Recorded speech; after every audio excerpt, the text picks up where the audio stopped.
¿Qué pasa, Floren? ¿Quién es? Yo no estaba listo para eso. Yo no estaba listo para eso. No, qué miedo, qué miedo. Ahora sí me estoy poniendo con la piel de gallina. ¡Miran! Hola. Bienvenida, Lana Parrilla. Gracias, mujeres. Es la mujer más bella de este reino. Lana. Entonces, Omelet, muchos aplausos para nuestra Lana Parrilla.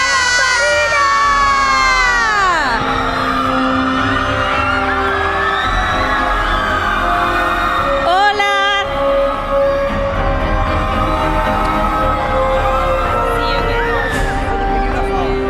Beautiful. Hola, mi gente. Acá. Lo siento. Hola. Mira, Lana, cuántas fans están? mexicanas tienes.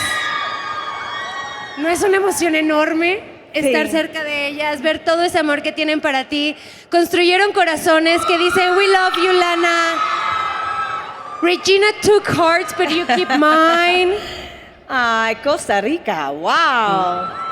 Son los mejores fans, ¿verdad? Thank you. Hola. So, Let's have a round of applause to Lana because now we're going to start our conversation. So, Lana, Hello. it's so good to see you again. I know. Look at you both. You always look so beautiful. Thank you so Thank you for much. having me again. Of course, we were together in 2023. We also were together yesterday at the Thunder right. stage. And now we're here at the Omelette stage. And I mean, this is your fourth time at CCXP, but now you're here with your Mexican fans. So how does it feel? ¡Viva México! How does it feel for you to be with them? Oh my God, I love it because I've been, I've always wanted to come to Mexico City, like forever. So it feels like a real honor and a pleasure to be here, to meet all of you because we've never met before. Yeah. So it's been a really special experience. That's nice. Thank you so much for being here. and Lana, we know you understand a little bit of Spanish, right? Sí, entiendo que más que yo hablo. Sí. Ajá. Your dad was your Puertorriqueño. dad puertorriqueño. Sí. Okay. And it's a pleasure to have you one more time here in CCXP. But do you have to take? Did you take some English Spanish classes? To understand a little bit better. Yeah, so I never grew up speaking Spanish. Like, I don't know, that my family just didn't teach me. And when I got older, like in my late 20s, I moved to Spain. And I lived in Granada for 6 months. And I studied Spanish. But this was like 17 years ago. Yeah. So I lost a lot of it. And when I was up in Canada for 7 years playing the Evil Queen, nobody spoke Spanish. So I didn't get to practice. So I lost a lot of it. But now I've been every day doing my lessons for now on Duolingo. For como, I think like 84 days right now. So I'm still, it's really good to be here because I get to practice. Yeah, exactly. Definitely. Yeah, and having a little glass of vino always helps. And it makes you feel closer as well to your Latin American fans, right? Absolutely. I feel like it's so important for me to learn my language, and my family's where we come from. It was my father's first language. It is important. It's harder as you get older, to dedicate the time when you're busy and working But I feel like it's something I really need to, improve on for so many reasons. So I can speak to the fans, so I can speak to, I don't know, my family, even though they all speak English, but, just to practice. When I'm traveling, it's important. I can definitely relate because I also started the Spanish classes and it's a hard language, but it's really pretty. It's beautiful. And I mean, half of the world knows how to speak Spanish, so it's important for us to, know a little bit, also to understand, but also to speak. But I've heard that you've been to Puerto Rico, ¿verdad? Sí. And what was your favorite thing about there? Honestly, my favorite thing aside from the alcapurrias, which are delicious, by the Yeah, way. it's so good. I did a movie last August called Dime Detective with Terrence Howard, who plays my husband. And every morning I would go into the sea and I would float on my back. And there was something about being in the Puerto Rican Sea that felt like I was connected to my culture more than anything. That's nice. And I would just float and close my eyes, and it just felt like I was being hugged by God. Oh, that's so It was like nice. the most beautiful sensation. So that was my favorite thing, and also, of course, like getting to eat some great Puerto Rican food, which is course. so hard to make. And of course, no one cooks like my abuela, but she's not alive anymore. So it was really nice to kind of be there and remember my childhood Of and the course. flavors of my childhood. Yeah. It's like a spiritual cleaning. Yeah, it was Going really, to and Puerto Rico. it made me so proud to be Latina, like, because I mostly grew up with my mother, and she's, second generation Italian. So even she doesn't speak Italian. So we feel so removed from our cultures when we're forced to be American, and in a time when my parents were in America, it wasn't like cool to be, speaking Italian. And my father, when he played baseball, they would tell him, don't speak that language on the field. And it's partially why he had to change the pronunciation from Parrilla to Parrilla. And some people in my family say Parrilla. And I'm like, no, it's Parrilla. And I wanted to bring that back because it's important to be proud of where you come from. Of course. So, I love these Yeah. cultural changes that bring us closer to our roots. But before we start with the deeper questions, Okay. I want to do a challenge in here. What if we start with a Spanish lesson or a Spanish phrase? Okay. I bet that you really know it well. Gio, what do you think? I agree with Lauren. Actually, we were searching for an iconic line of Lana's Evil Queens, but then we thought, why not try to say the iconic quote from the Evil Queen that sorry I'm late. the Disney one? No, yeah, we can do. I'm sorry. Which one? Sorry, I'm late Okay. because this is like so iconic.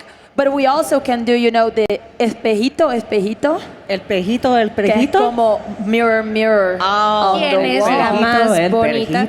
¿Qué piensas, Flores? Me Vamos a encanta, me hacer. encanta. ¿Tú, Lana, estás lista? Sí. Okay, Let's try it. let's try. Okay, pero I'm gonna repeat. Entonces, Yes. porque unless you want to write it down. Of course. You're gonna do it perfectly. We know that. Okay, wait. La repito, repito. Momento. Ajá. No, la repito a menos que. No, ¿qué? Dime. Espejito, espejito. ¿Quién es la más bella? Espejito, espejito. ¿Quién es la más bella del reino? ¡Buenísimo! ¡Qué guapa! Es yo, soy yo. ¿Te gustaron? ¿Sí? ¿Les gustó? Espejito, espejito, ¿quién es la más bella del reino? Me encanta. 10 Can you do out it of again 10. for the camera? I feel like I need to do this. Like we need to redo Yes. Once Upon a Time in Spanish. We One should. episode, like we had one episode of the musical, we have one episode in español. You're right. Okay, Could otra you do vez. it one time just for the camera? Espejito, espejito, ¿quién es la más bella del reino? She's already a professional. Esa es Lana Parrilla. Muchos aplausos para Soy yo, Lana. gracias. Thank you. Lana, most of us Latinos or Hispanics, and we constantly have to deal with different types of discrimination. While rewatching Once Upon a Time, I felt like the Enchanted Forest is a completely non-racial society. to the point where concepts of racial, ethnic identity are totally alien to them. Makes sense if you're living in a world with ogres and stuff, where there's no need to seek out group delineation between fellow humans. Do you feel the same?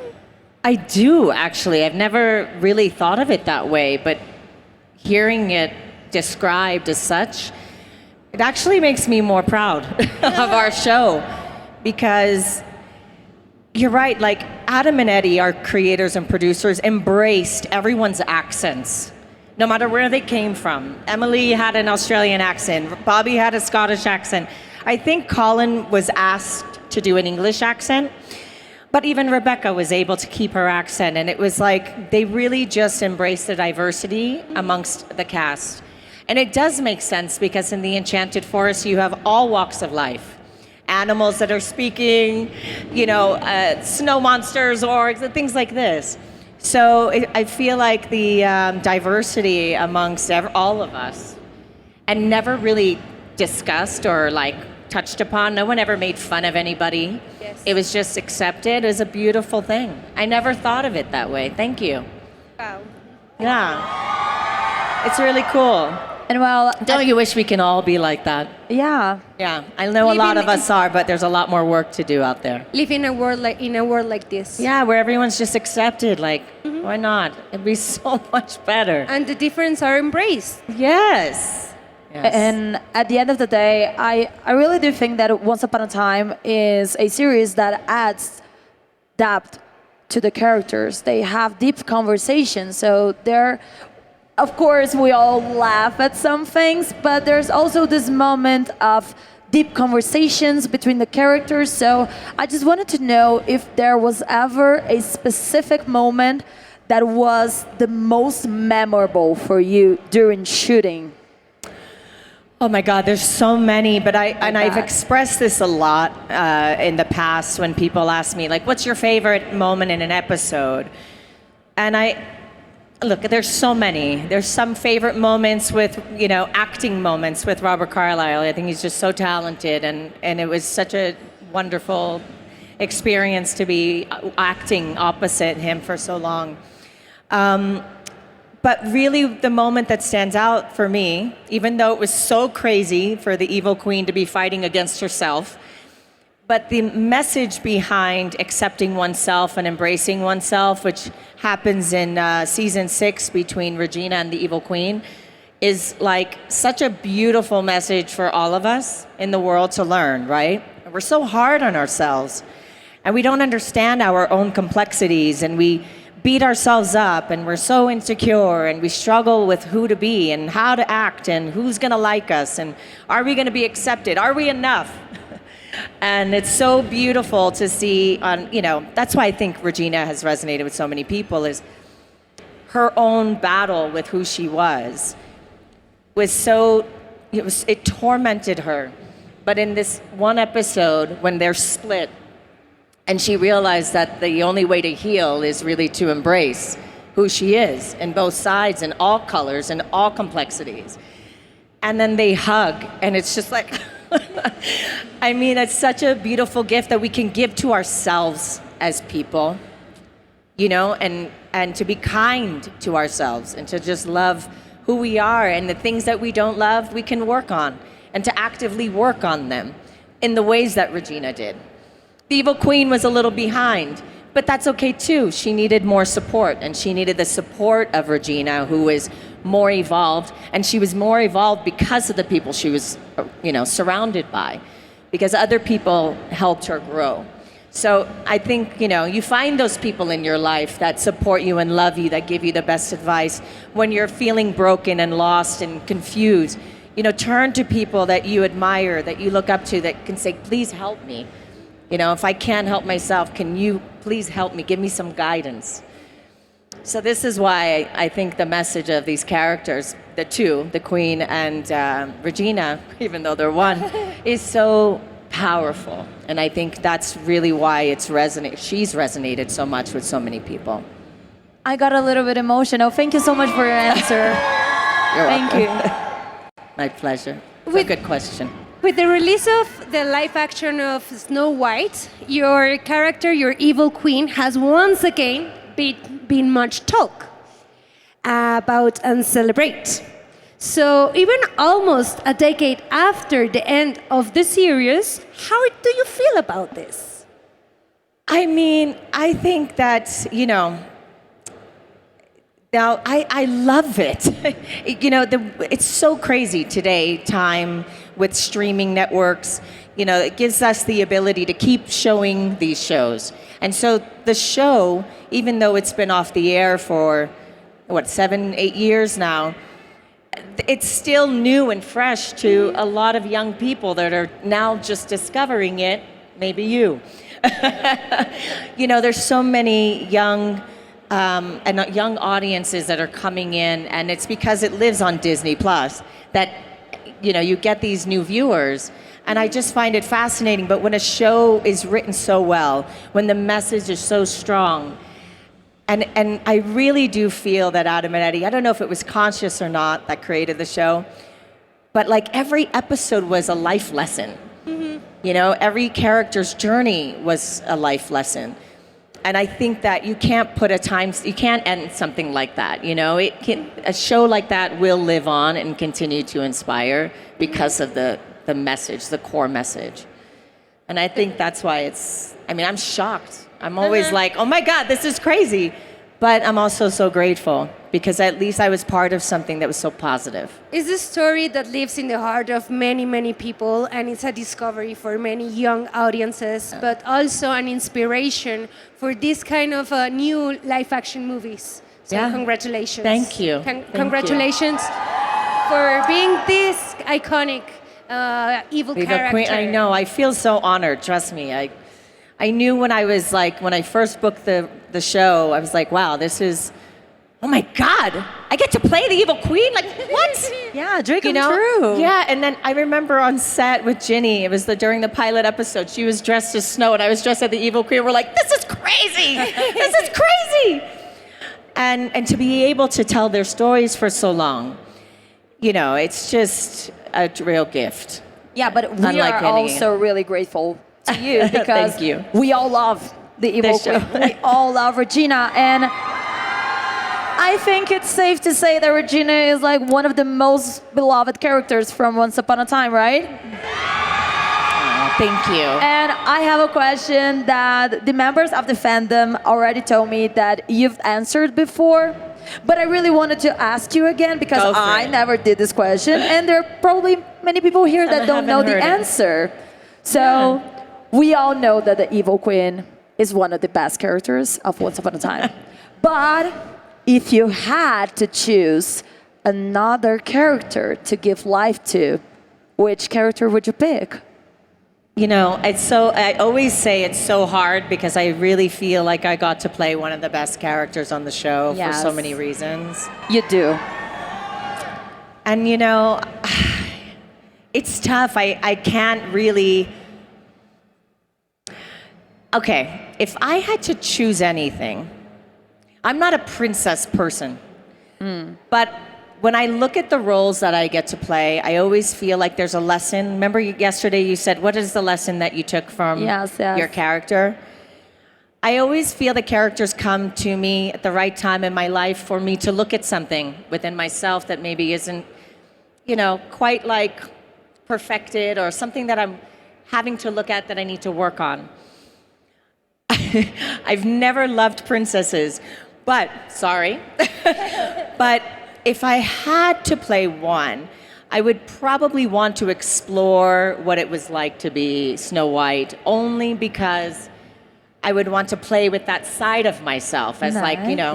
as an exercise, as an acting exercise. It would be a challenge, right? Yeah, I mean, it's not as delicious and fun in my opinion, because I love the Yeah. evilness of it, but I would look at it as like, okay, what is it like to be in that sort of, it's funny because a lot of people say you are Snow White in life. Because Oh, yeah. animals, in my house right now, there's birds having babies everywhere. Oh, so cute. Everywhere. And then they're fighting each other. And I'm like, calm down. It's okay. You all can be here. And animals always come to me. Children always come to me. So I feel like I have a little bit of her in me already.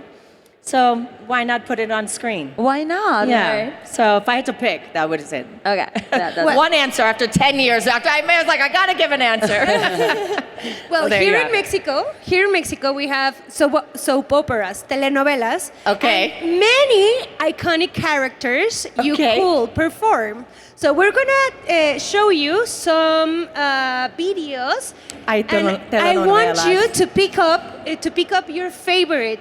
Okay. ¿Qué personaje de telenovela creen que sería buena Lana Parrilla? Teresa! Okay. We're not gonna condition it anything, but we're gonna show you some videos, okay? Okay. And you can pick. Okay.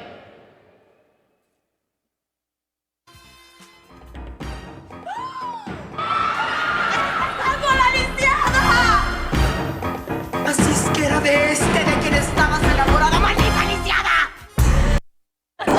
¿Qué te le entregaste a esa hija? Vanessa, Vanessa, tranquila. Mamá, Vanessa, suéltame.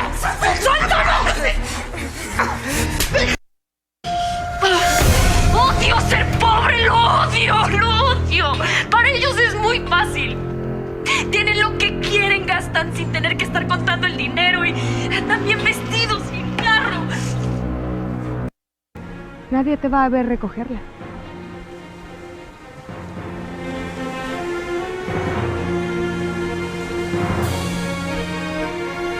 Anda, María. La pulsera es tuya si la sacas con los dientes de ese charco. Hazlo.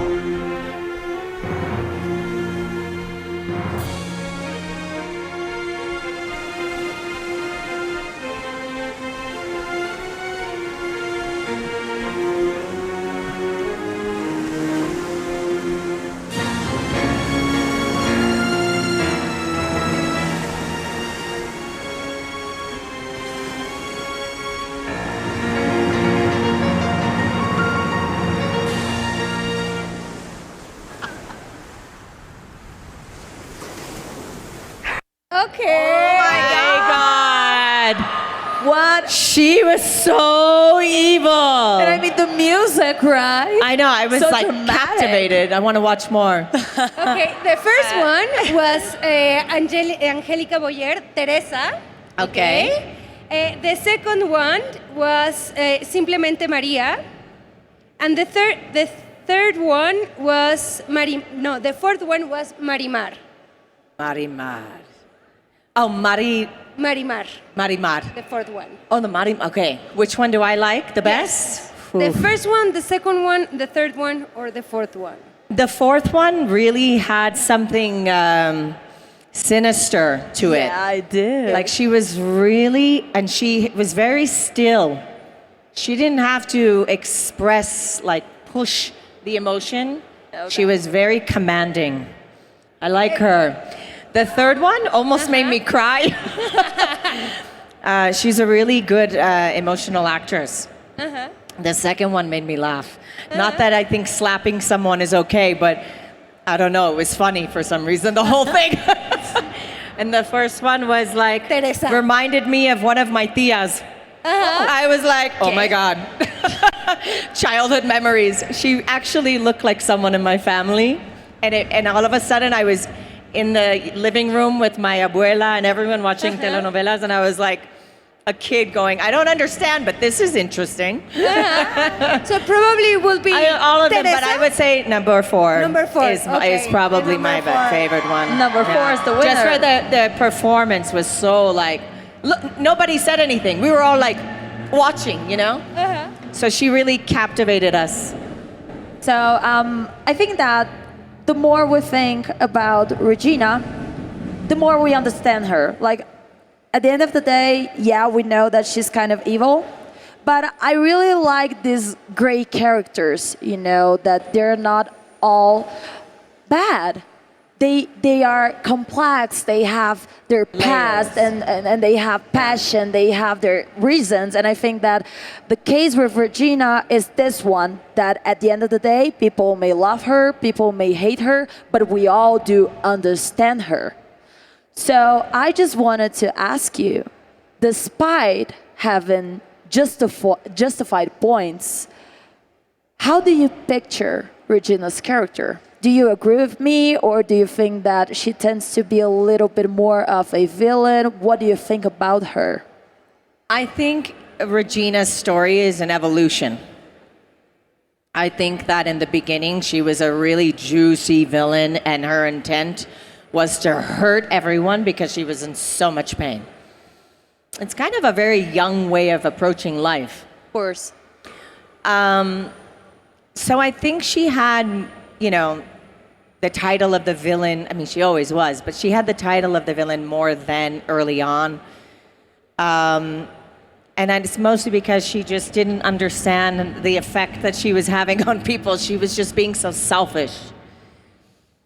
But there was also some deep-rooted pain that I was able to express in the character. Like, why is she this way has always been the most interesting question for me.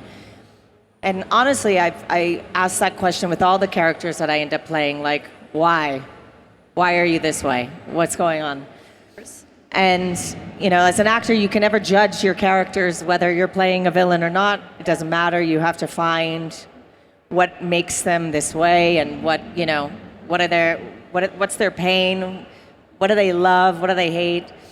And so with Regina, really at the core, it was just so much loneliness, and she was so really alone. And that's why I think in that episode, it's like the person you hate the most ended up being herself. So yes, I agree with you, but then I also find that it's like she evolved into a hero. Yes. But it wasn't like a hero. She was saving everybody, and there was moments when she did, but she was a hero of her own story. She saved herself. That's why I think she really earns the title of a true hero. And there's anything of Regina's personality that still remind with you to nowadays? No, I mean, it's hard because I feel like Regina I feel like the writers gifted Regina these other layers because I was able to give them to the character, Like, Okay. I have a lot of that sort of deep, spiritual understanding. I dig into like, okay, why am I doing this? What is this about? Where does this, come from? How come I'm acting like this?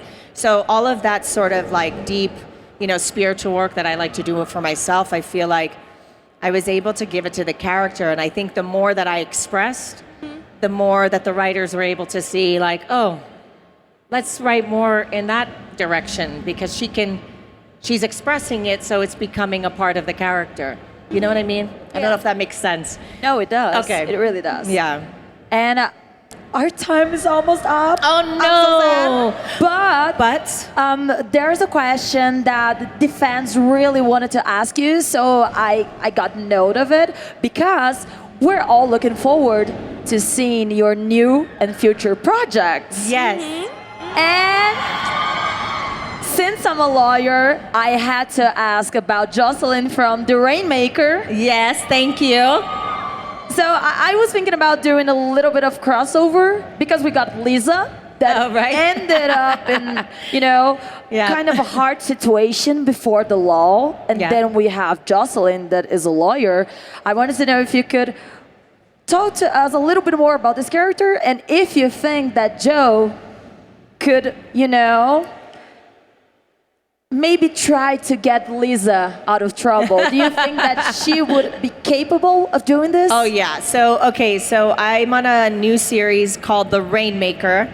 It's a John Grisham novel.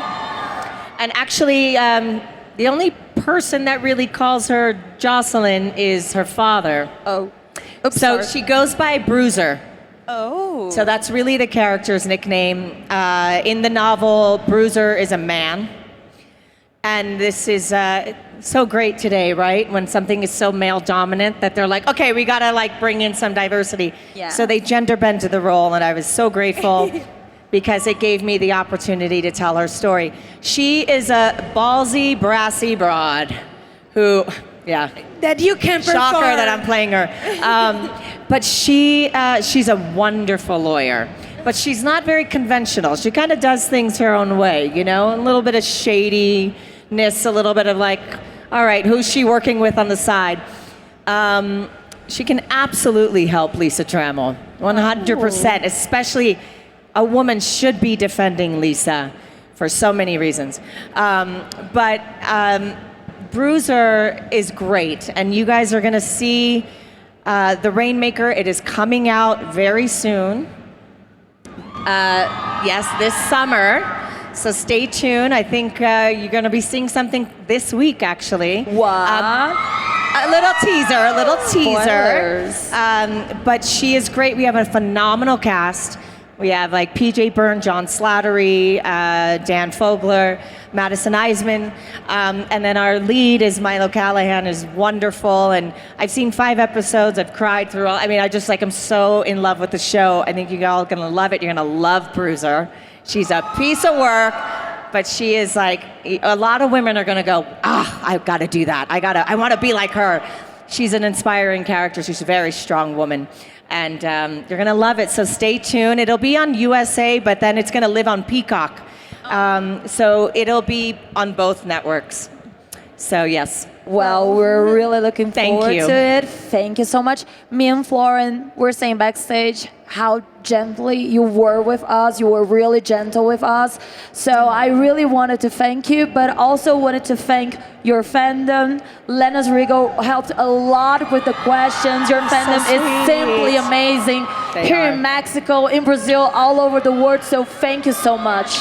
I want to tell you that I have fans from Brazil texting me and asking me if you are going to Brazil soon to the CCXP because they have a joke that you are like the the football soccer mundial. Oh, okay. She likes to do worldwide, but it's World especially from there because you're like the queen of CCXP, but now you're also queen of CCXP Mexico. Okay, let's go.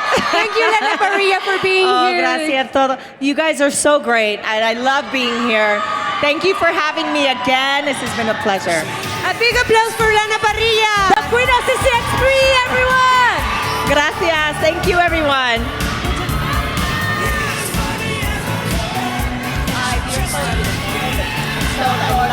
Hope to see you again soon. Yes.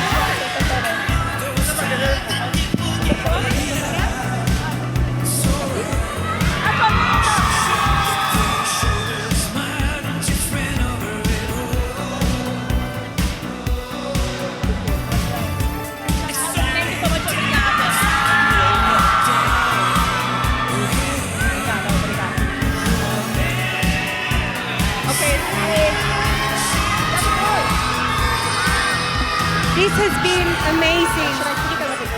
Feel free to go down.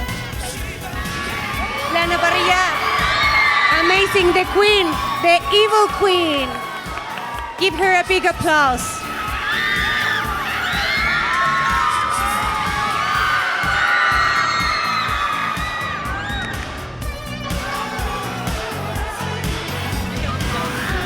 Esto es la CCXP, sus artistas favoritos, conviviendo con ustedes cerca, tomándose fotos, dando autógrafos.